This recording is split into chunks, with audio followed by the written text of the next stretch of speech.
We come to the 16th presentation of the year of the Parayana, the way across. And the way across is across a time-space gap, so that it is not possible to stay in the world and go across to what the Buddha several times called the other shore.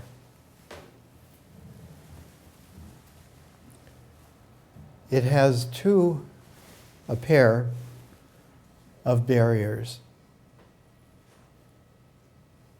The first barrier is ignorance. And the ignorance engenders a ceaseless orbit, a cycle.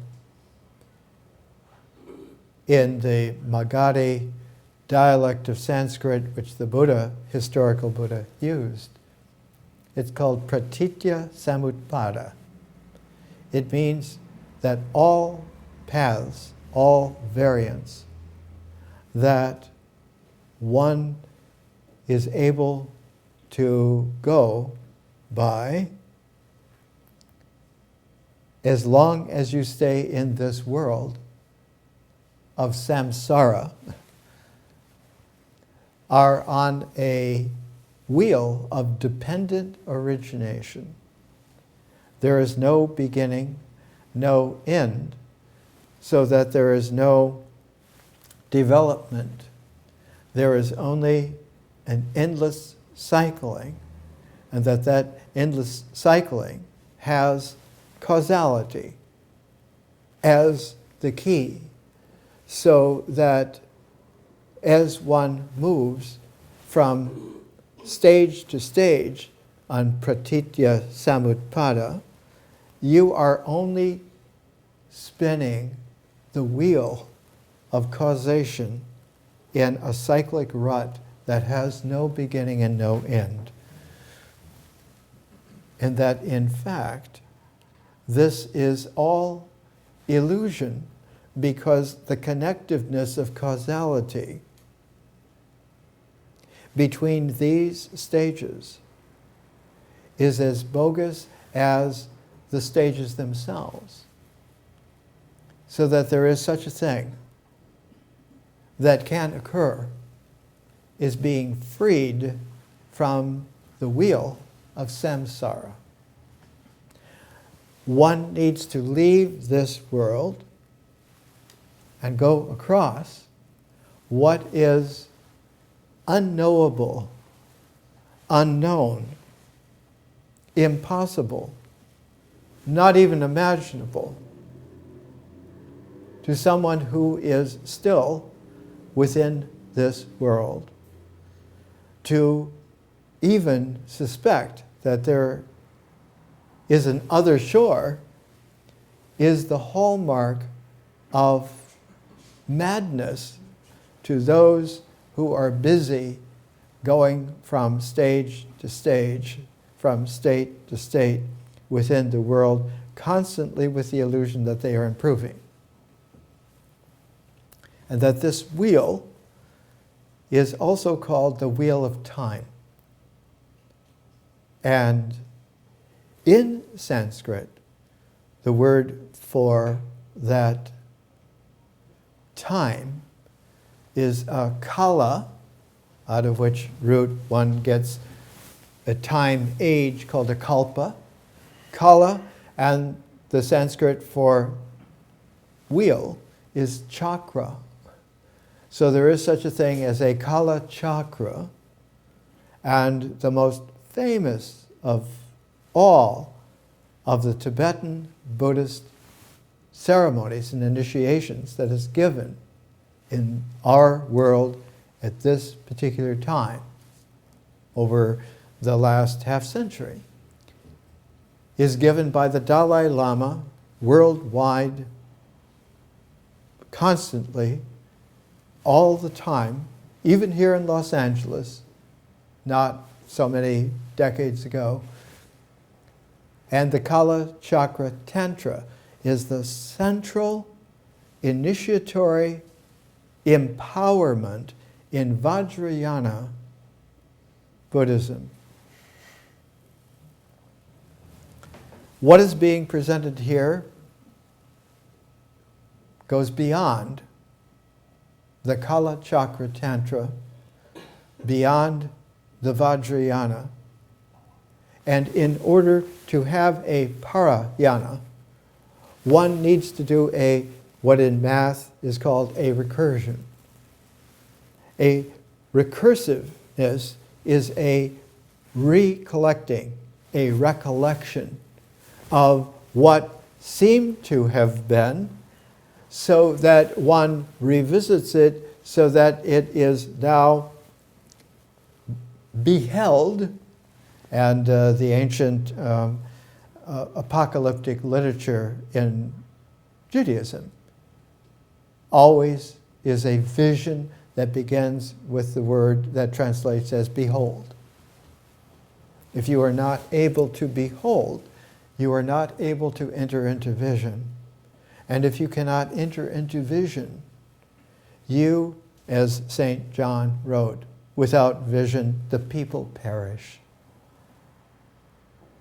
They do not die right away, but they perish because they are encased in an endless cycle of illusion, believing in which is an endless delusion with all of its variants and all of its false qualities.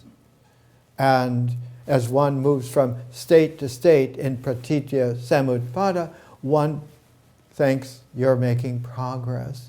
And what you are doing is you are turning the Kala chakra incessantly, like everyone else you know, have known, will know. There needs to be a new past which at the same time reaches across to the other shore, which is the future. So that the future and the new past are tunable, and what is tuning them is someone in the Parayana who knows how to compose a harmonic music.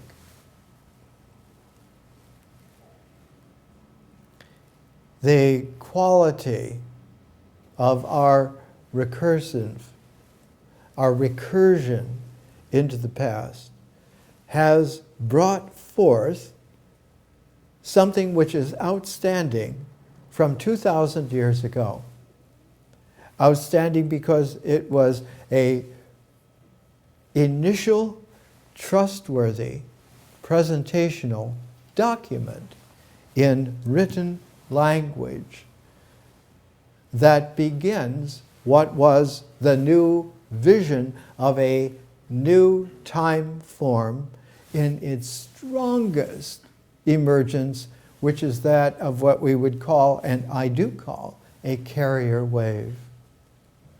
And that carrier wave marks the end, not of a time age, and a beginning not of a time age, but a threshold of crossing over from a time form that has run out because it has run out of the pratitya samutpada into a higher energy, which means a higher time form in terms of its frequency, in terms of its possibility. And so what can be concisely said when one counts down to 0 BC, immediately upon arrival at 0 BC, the very next moment is 1 AD beginning. In that space, that gap, between the last split of whatever time form you're using. You can use seconds, you can use nanoseconds. You can get really cute and use picoseconds. You can get as cute as you want because you can divide infinitely in that way.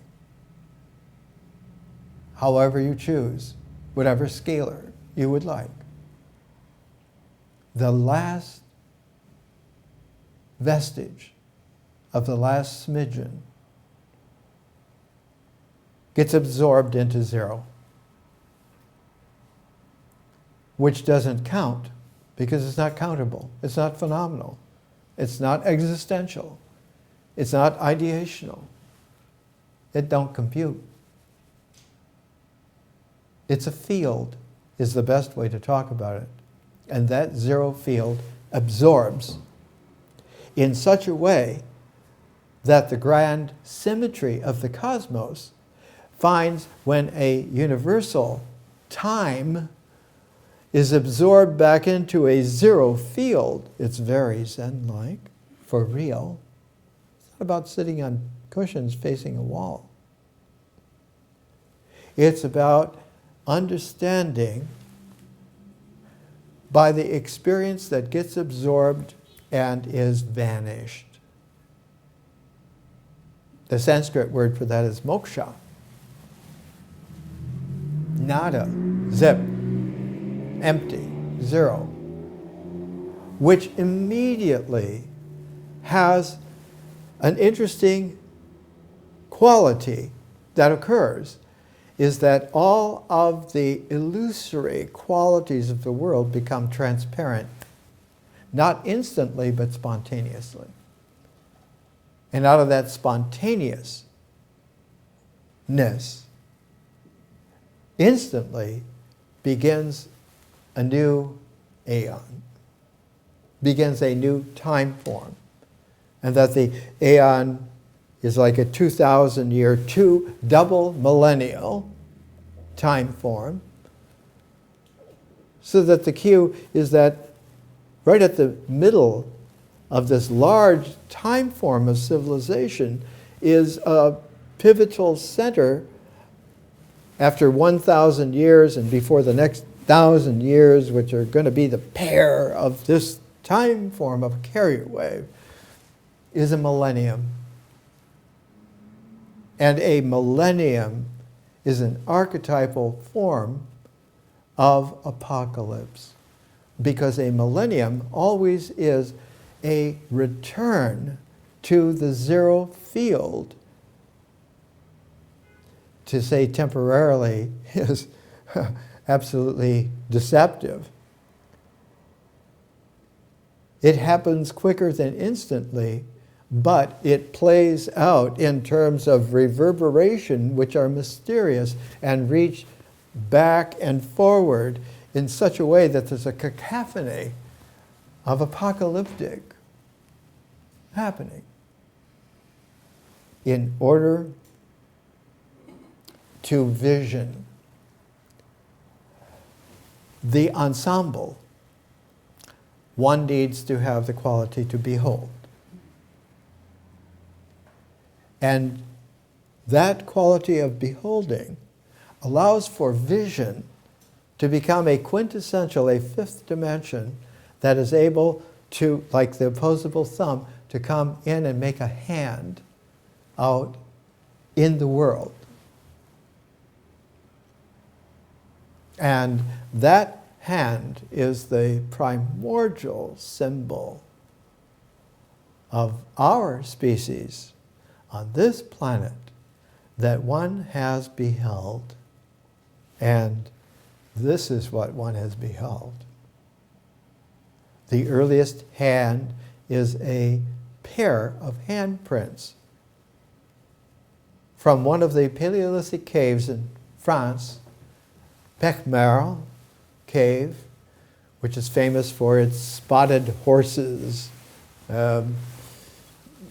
mural on the rocky walls, and on those spotted horses are handprints. And red dots.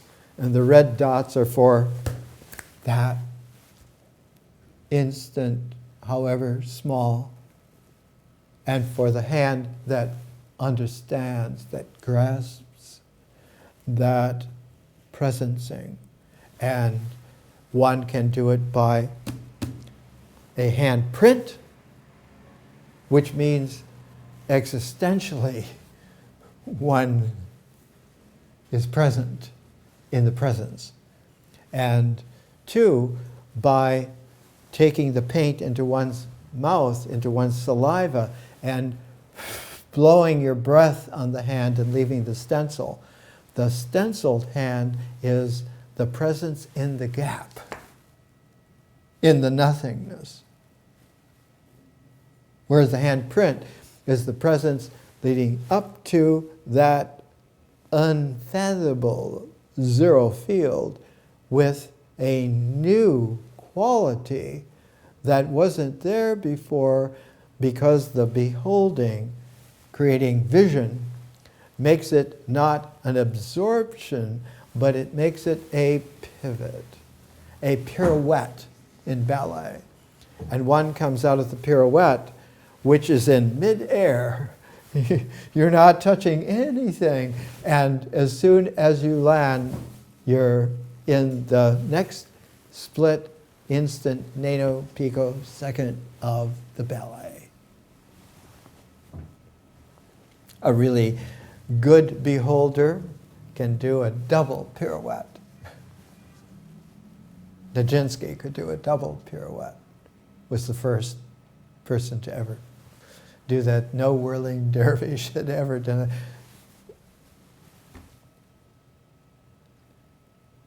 Because he was inspired not only by the great avant-garde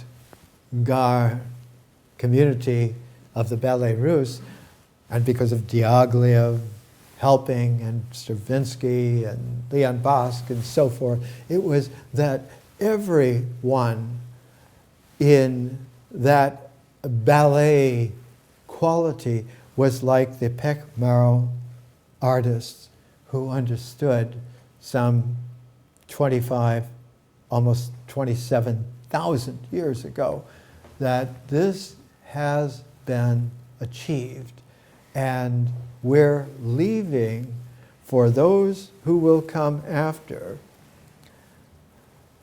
the confirmation which when they behold, and they do, that they will recognize and remember, so. It is a deep quality to be able to go back in what seems to be a bona fide history and see that it is a tissue of lies. To be more polite, it is a tissue paper of deceptions that gain currency because the delusion doesn't know the difference, really ignorant. And the illusion is not penetrable because one doesn't know that it is a vast deceptive ledger domain, and everyone thinks that's the magic. And the real magic is being able to do it with no hands, and then put the real hands on that. One of the great documents that occurred in history, mysteriously, was the book of Daniel. And the book of Daniel was and is, almost up until our own time, a difficulty of interpretation. When was it written? Who could write this? What does it mean? And we talked in the last presentation about Jung's great book, Answer to Job, which is as difficult to read and understand as the book of Daniel when you really get into it. You can read Daniel childlike. You hardly would know. But the more that you read into it, The more there is to know, then you know, and that continues to grow. One of the most outstanding figures in the 20th century was R.H. Charles. And R.H. Charles, among his many exquisite books, a critical and exegetical commentary on the book of Daniel. This is a reprint. The original came out very early on in the 20th century, and it reads here with a little blurb as an excerpt from R.H. Charles's preface. With the exception of Dr. Montgomery and his commentary in the International Critical Commentary series, all my forerunners in the study of Daniel have been handicapped in many respects owing to a lack of an Aramaic grammar which dealt with the historical development of the language. The International Critical Studies of the Bible early in the 20th century were standard in green volumes. The commentary by Montgomery is in 2 volumes on Job and also on the book of Daniel. So Charles goes on, accordingly, because they didn't know the language. Well, how can they not know the language? Well, what language is the book of Daniel anyway? Well, surprisingly, Charles found that the first of the 12 books, the 12 chapters of the book of Daniel, was originally written in Aramaic, just like chapters 2 through 7 were written in Aramaic.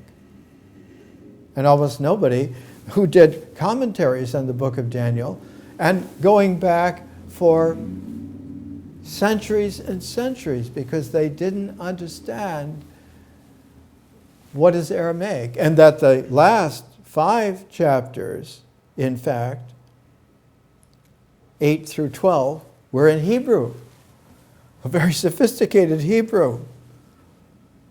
And that the first chapter of Daniel also traditionally was in Hebrew. So that you had this conundrum. What does this mean? Why would someone start in elegant Hebrew, which whenever it was written, this is really somebody who can utilize expressiveness in Hebrew to the classic epitome. The author of the book of Job could write Hebrew like St. John could write Greek. It is the ultimate classic elegance in the language. No one ever mastered it better. Charles was the one who found that if you don't know anything at all about Aramaic, then you really don't know anything about Hebrew either. Well, what is Hebrew? Where does it come from? Conversely, what is Aramaic? Where does that come from? And what in the world does all this have to do with Greek? These are the kinds of questions to ask. Charles was the first to ask, and in his time, he did as good as he could do. It turns out that Aramaic is a more popular form of communication, which is based on an oral quality of language rather than the written quality of language, and that the parent language of Aramaic was Akkadian. Almost nobody then, at that time, knew anything about Akkadian. I mean, they heard about it, but they didn't know anything about it because, isn't Akkadian just like Sumerian? Well, does that mean that? What does it mean? And when you get into language on an analytic, that is called linguistics. There wasn't anyone in that whole history going back, the last persons who understood the relation of languages, Greek, Hebrew, Aramaic, etc., was in ancient Alexandria, almost 2,000 years ago. And by 250 AD, the whole text of the book of Daniel was changed so that many things were erased from the original book of Daniel, the way that it was written and was read for almost 500 years. Well, how does this happen? It happens with two amazing things. And we'll get to it next week's presentation. There is such a thing as maternal megalomania. Julia Domna and the imperial politics of motherhood. She was the dominant wife of Septimius Severus. He's often called the African emperor of the Roman Empire because he was born in North Africa, Lepsis Magna. But Julia was about 6 feet tall. She was extraordinarily brilliant. She had a sister almost as brilliant, but not quite as brilliant or pushy as Julia. And when we get to it, we'll see that Julia Domna manipulated her husband, the Roman emperor, for them to visit all of the sacred libraries of the ancient world and to take all of the really juicy, esoteric jewel of literature and take them for themselves and then destroy all the other copies. So that by 250 AD, what happens is that there's a watershed. That the original presentation in power of the book of Daniel and many other aspects to the Bible got shifted from what was the Greek translation of the Bible called the Septuagint. And it was replaced in 250 AD by those who were, quote, the Christian community, the leaders of that world, supposedly underneath, going against the Roman Empire, but by that time, everything had gone through a couple of generations since the severance. Severus, by the way, died in England and built the last great Roman Empire wall in Scotland to keep the barbarians, as they called them, out, because those people on the other side of this wall, this ancient Scots, they don't believe us. They think, and they say, they have a tradition that's much older than not only what's going on here in the Roman Empire, but everything else. And we can't control them. So we'll keep them out. And not long after that, Severus died. Mysterious-like. Julia survived to find her two sons at each other's throats, and the more crazy one, his historical name was Caracalla, because he wore this long Roman Empire trench coat with this huge collar up, kind of like a Napoleon figure. He had his brother Geta murdered and then took over everything because he had, in an incestuous relationship with his mother, secured all of the contacts of power in the Roman Empire and took over the empire. And so he built this huge bath in Rome, the Baths of Caracalla, and made sure that there was a huge bath in England to commemorate all this, and they named the city where that was done Bath, England, where Jane Austen grew up, not far from one of the most mysterious, forgotten ruins in the world,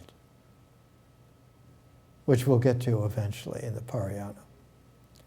What's important is that there is not only a vanished book of Daniel, it's still in the Septuagint, but the Septuagint was disposed of, and it's only because some copies of it survived that we know that. But here's a book, University of California Press, The Vanished Library. The whole library of Alexandria was vanished, not just by the Arab invasion, but by many power groups that made sure, like the Severans, that nobody will be able to understand anything except what we are promoting. You belong to us, and this is our tradition. And tradition goes as far as a culture can go. It brings custom into that kind of formalized power, where eventually an ideology becomes the controlling, hands-on power. And ideologies are intimately connected with tyrannies under the guise of utopias. And when we come back from the break, one of the most poignant critical studies ever done of this, it was published in Germany in 1936 by someone that the Nazis hunted. It's Karl Mannheim's Ideology and Utopia, an introduction to the sociology of knowledge, not the sociology of societies, the sociology not of this, that, and the other, but the sociology of knowledge, the study of how this analytic proceeds when one is able to look at it in terms of a very large historical adjunct to vision. And once you have the vision, now you have to have the history dimension as well. And what brings the vision and the history into possibilities of interchange is that they are mediated by the artists. It's the artist of Pechmerel, it's the artist of Lascaux, all the way up until the artists like Max Ernst in 1936, deciding that Dada had gone far enough. Now we had to go into the surreal to be able to understand what is going on here, everywhere, all the time. Let's take a break.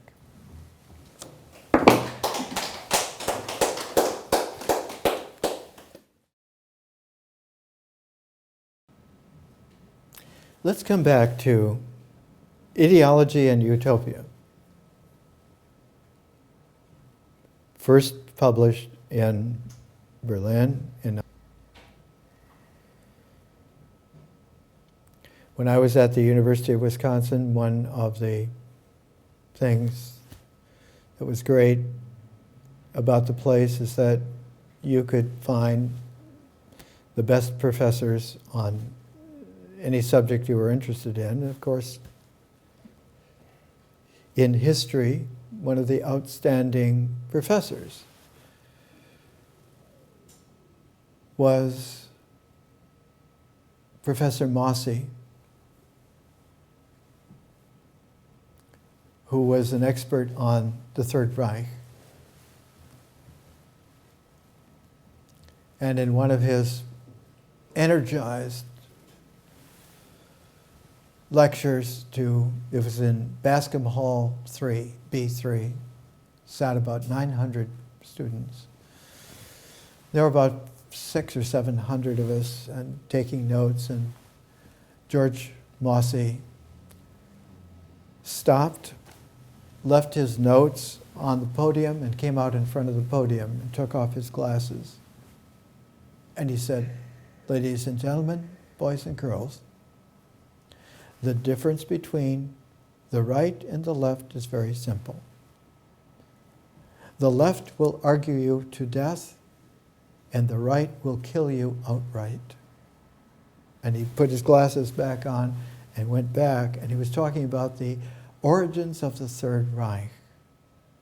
It was about the time that Mannheim and many others in Germany were understanding that something radically flawed had come back to haunt what was supposed to be one of the avant-garde, most sophisticated branches of humanity. How can this be all of a sudden out of where? Chapter 5, the sociology of knowledge is one of the youngest branches of sociology, which as a science was brought into its first blossoming by Max Weber and Petram Sorokin. Max Weber, because he understood the link between society and economy, his great 3-volume study of society and economy is a classic, and Petram Sorokin, who grew up in northern Russia, not Russian, but one of the Komi people, K-O-M-I, one of the original people who lived in that area where the center of it was what is now Finland, and the province that was taken away from the Finnish people, Kerala, so that the original Komi people were all of that northwestern Russia and Finland down into what is St. Petersburg. And those people,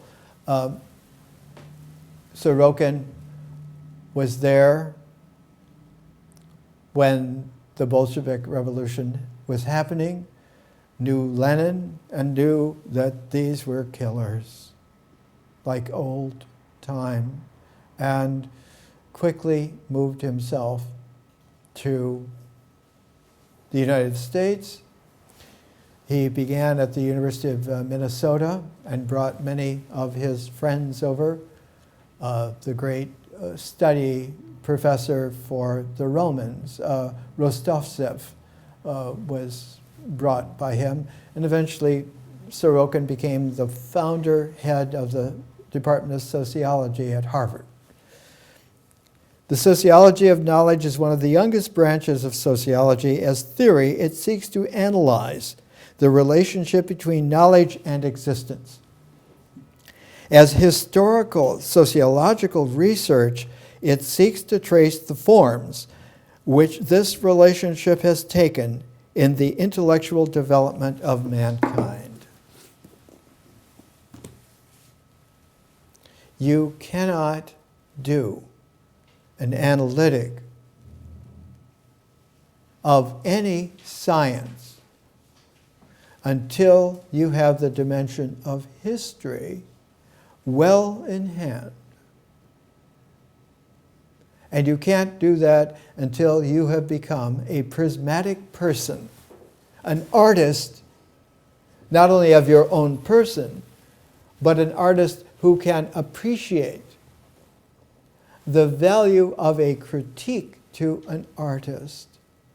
That it is the critique, not the criticism. The criticism is always on the basis of mind.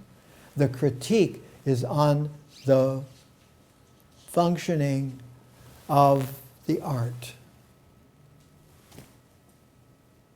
The first thing that a director of a play does when he gets his cast and has his cast in terms of the play he blocks out the stage movements. He blocks out the ritual comportment that is the base of how that play is going to play.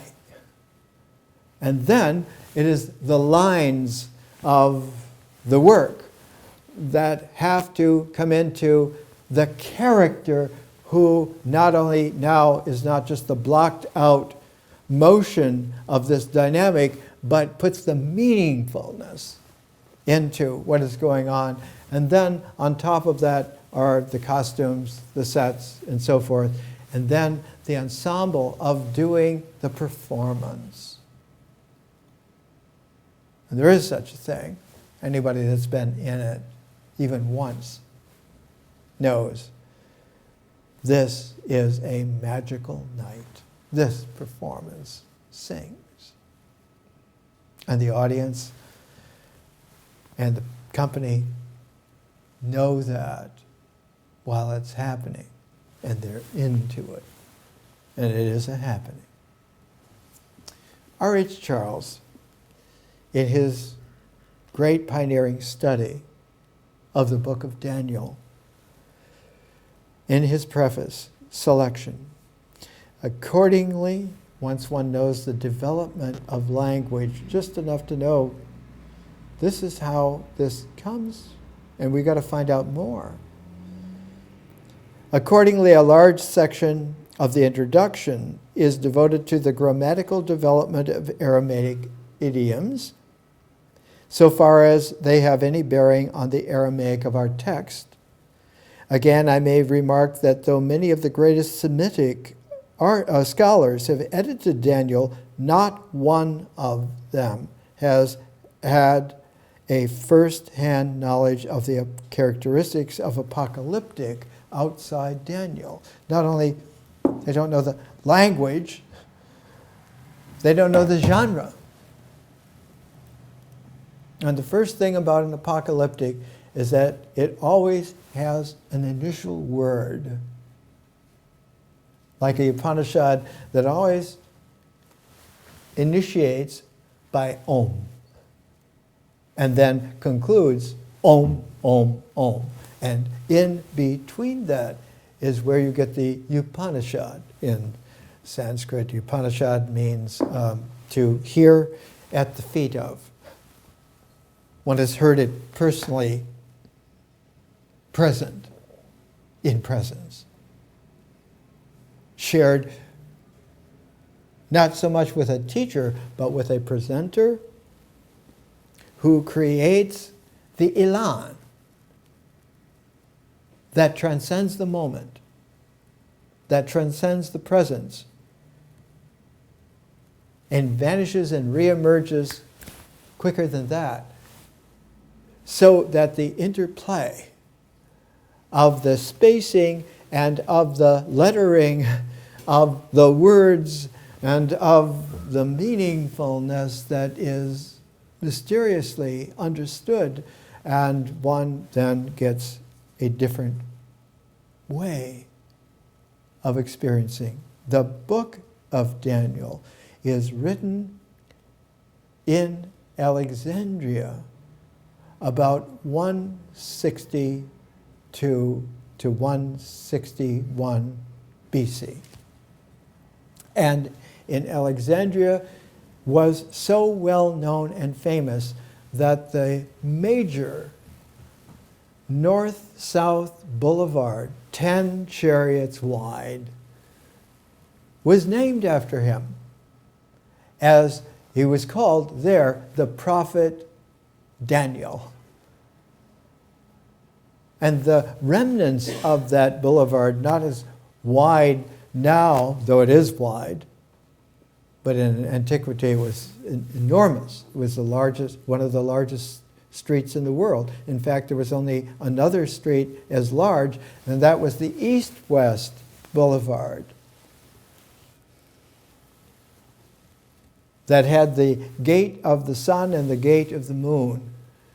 And where those two grand 10-chariot-wide boulevards crisscrossed was the center of classical Alexandria, and right there on that corner, on the northwest corner was the temple called the Soma, because it held somatically the body of Alexander the Great, preserved in a special embalming under glass, so that one could eventually come in and understand this was a real man, that man. And his vision, if we behold it, we understand that he built here a world city, not a world city for an empire, but a world city to be a jewel-like talisman to go beyond. For real. And right across that Nebi Daniel, as it's called now, Nebi is for prophet in Arabic. The original was pronounced Nabi, but it's Nebi Daniel, the prophet Daniel, the author of the book of Daniel. Right across from the Soma was the holy place where the prophet Daniel himself wrote the book of Daniel, and eventually became, in future times, hundreds of years later, that location where he lived was made into a mosque, and across the Nebi Daniel Boulevard there was a second mosque. Can you imagine 2 large mosques on both sides of the same street in the same place? Because they were tied together, tuned.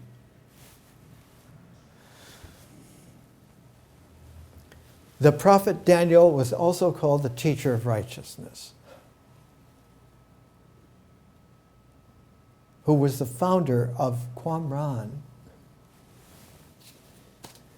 in Israel, in Judea. There was a great conference that was held for a number of years, the Conference on Enoch, the Book of Enoch, which was also written in Alexandria, 196 BC. And this particular year, it was Enoch and Qumran origins. Because not only is the prophet Daniel and the teacher of righteousness one and the same, he not only one and the same wrote the book of Daniel in Alexandria, bringing to a boil the visionary juices of the day, but was also the author of the book of Job, written when he was younger, written about 210, written about 50 years before in Alexandria. And that the book of Job, one of the great studies of the book of Job that is so outstanding, Horace Callan's The Book of Job is a Greek Tragedy. Callan, who was the son of an Orthodox rabbi, moved to the United States when he was just a toddler, became very involved in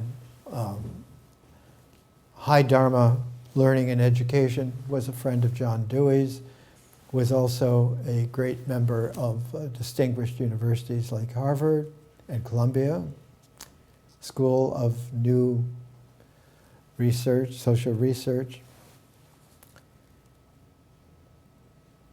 The structure of the book of Job is much like the structure of the book of Daniel.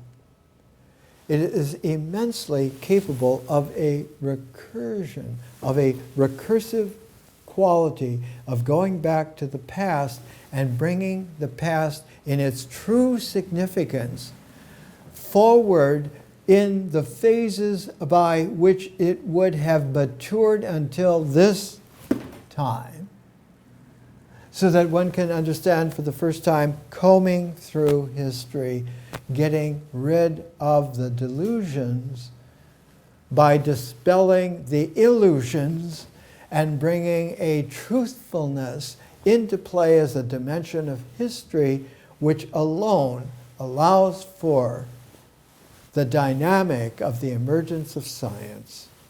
You cannot have an analytic unless you have already operative a truthful history, a sense of the dimension of history, which cannot happen unless there are prismatic persons which already have had a sense of being able to behold vision, so that vision and history are related like art and science. The arts and sciences are related. Where have we ever heard that before? Every time. In the time forms of civilization, which not only have a center between two ends, but also have two centers of those two halves, one from the beginning of the carrier wave to the millennium in the middle, about, for us, 500 AD. And from the middle to the new aeon, the end beginning, for us was about 1500 AD. It's called the Renaissance.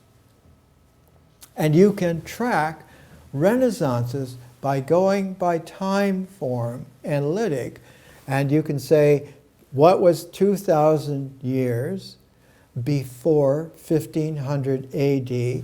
Answer, 500 BC. There was a Renaissance. Okay, what's another one? What's 2,000 years before 500 BC was a Renaissance? When is that? That's 2500 BC. Well, what was happening in 2500 BC? Well, they built the Great Pyramids, they built Stonehenge, they built Mohenjo-Daro and Harappa, and all kinds of things. The foundations of the Akkadian development in Sumer, and in the great kings in China that weathered the flood and many other things and prepared for the way of the first dynasty. But in 500 BC, one has an extraordinary handhold on what a Renaissance can do. The population of those Renaissance, the carrier wave is like a crest coming from the way in which the trough 1,000 years before was related to it, that the troughs are where the ineffable, mysterious spacings are predominant in the forms that can be guided. And in the Renaissance, a millennium later, are where the radiance, the cresting, because the cresting is leading somewhere. It's coming from the recontact with that zero horizon. That is always the horizon, invisible in the energy frequency, sine wave of the dynamics. The way in which time as energy occurs in civilization. And is understanding that a new time form is going to come, and if we can get there and get there in good style, we're going to really have something. We'll have generations who will be able to appreciate this.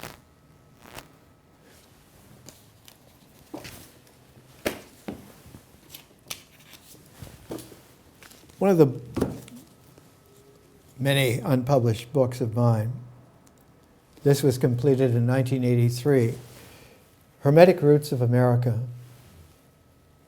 Ptolemy Philadelphus II to Philadelphia, Pennsylvania. The biggest idea in the Renaissance was that of the New World. And in order to prepare generations of people for the New World, there were universities that put the arts and sciences together and called them humanities. The study of man, of mankind.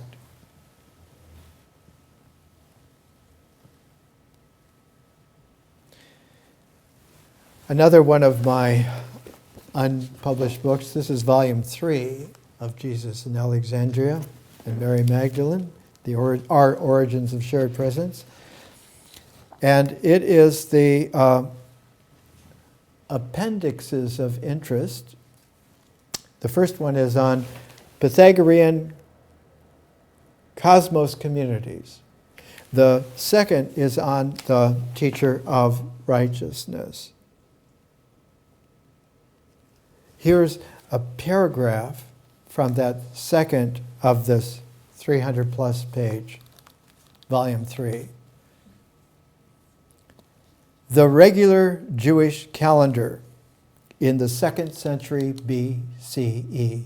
The 2nd century BC, that's when the teacher of righteousness wrote most of his works, like the book of Daniel. The regular Jewish calendar in the 2nd century BCE was a lunar 354-day cycle with an extra month. It was called Second Adar, A-D-A-R, every 3 years, so that every 3 years there was an extra month. And the reason for that is that the punctuation of the 3 years was what it was called in ancient, before there was a rabbinic Judaism, there was a Hellenistic Judaism. And the Renaissance that created Hellenistic Judaism began about 500 BC, began with in the exile, began with the culmination of a rewriting of the Torah by Ezekiel, but in the teacher of righteousness, in the prophet Daniel's recursion back to behold, to presence, to have the vision. Who was really outstanding was not Ezekiel, though he could have the vision of a new Torah, of a new promised land. It was Daniel who was the real protagonist of what was to come. And so the book of Daniel is a contemporary going back to that Renaissance and bringing the figure of Daniel out as the protagonist, not Ezekiel, great as he was, and contemporaneous with that Daniel and that Ezekiel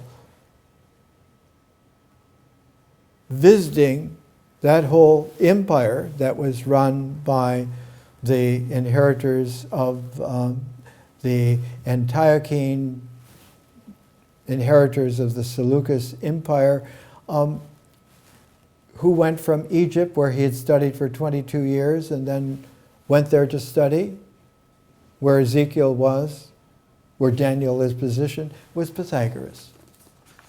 He stayed for 11 years. And maturing at that time was Cyrus the Great, who had taken over the power at that time and had made sure that there was going to be a new dynasty to bring in some new vision. It was called the Achaemenid dynasty. He brought back the greatest figure to them from the carrier, what turns out to be the carrier wave from 2000 BC. 1,500 years before Cyrus, he brought back Zarathustra in the form of Zoroaster. the stargazer. Someone who can behold the stars, and in beholding the stars, who can vision the cosmos. And so Zoroaster, Pythagoras, Ezekiel, Daniel in India, the historical Buddha in China, Lao Tzu and Confucius, Confucius, that's what a renaissance is. And like a radiant star, it's all of a beacon that if you can behold visionarily, you can see it. That's the star that was over Bethlehem. That's why those three magi, those three Zoroastrians, those three Zarathustrians brought gold, frankincense, and myrrh to finance what they knew would have to be a necessary flight to save their lives, especially the babe.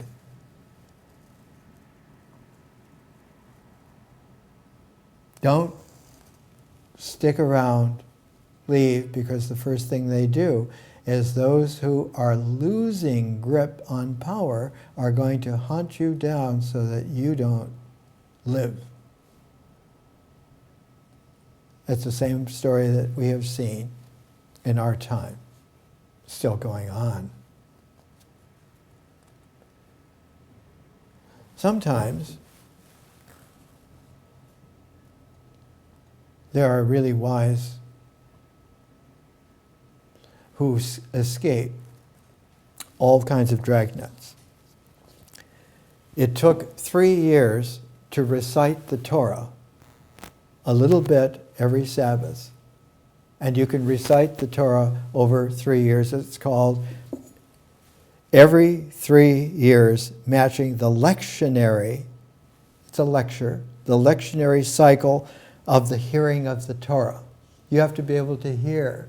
You have to have ears to hear.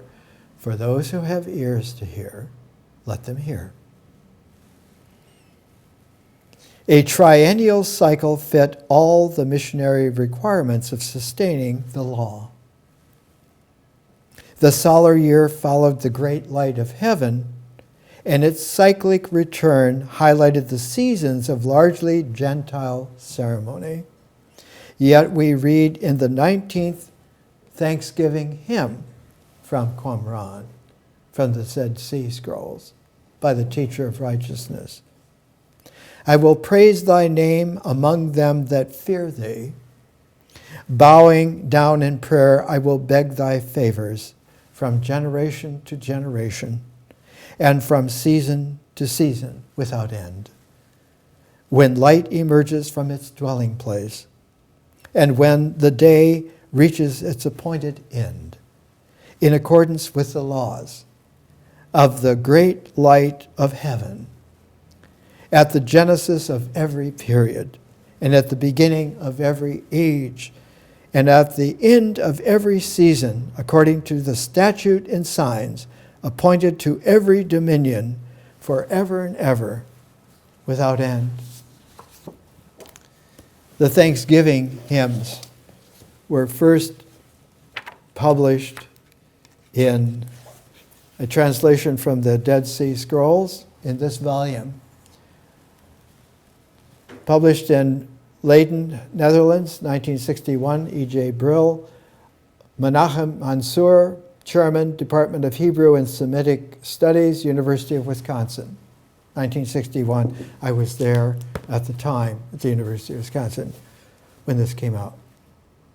The Thanksgiving hymns was followed in this series by studies in the texts of the Desert of Judah.